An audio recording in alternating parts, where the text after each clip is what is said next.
ka ben chua ka ben kha ka nhung to la ben ni ka clear ko mi chen kha an ra chin na hesi. Why was my life going down the drain? So now mình là trên diện sẽ đó đâu diện. When I'm pushing so hard like a freight train, to the la oh big it, to let cut me, make it take me, to let banga, dana team me, to look in low, xóa bát đi, nè tuar, anh bế đồng dâu, cây là cà bế đồng phong, mình vẽ xây lắm.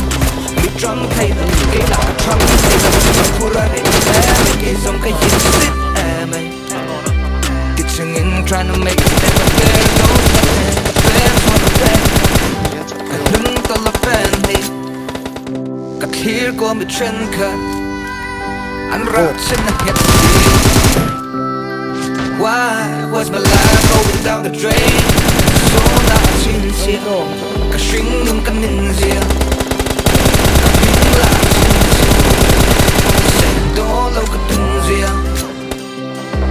When I'm pushing so hard like a freight train, I beg on so em một cặp tì lá yên, và nó trăng cho nên miền lòng khí riêng. Cặp bê đồng lâu, thì ở rô môi đồ khổ lâu thăng khóc cho nên.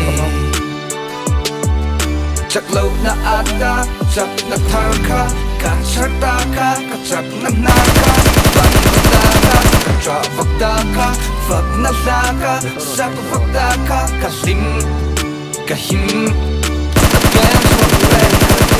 cả ben sẽ là ben đi, cả clear của mình trend kha, cả rap trên đẹp gì.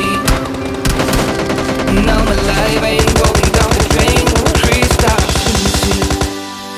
Cả string nó xinh dìa, cả mình là trên chia, hay lâu không dìa. Jesus takes the wheel on my freight train.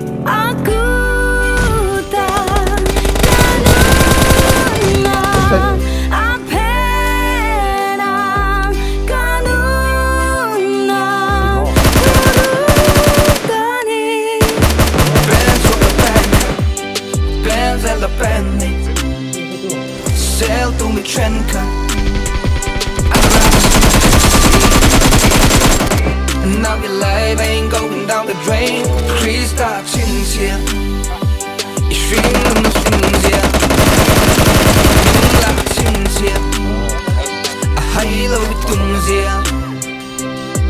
Jesus takes the wheel on your freight train.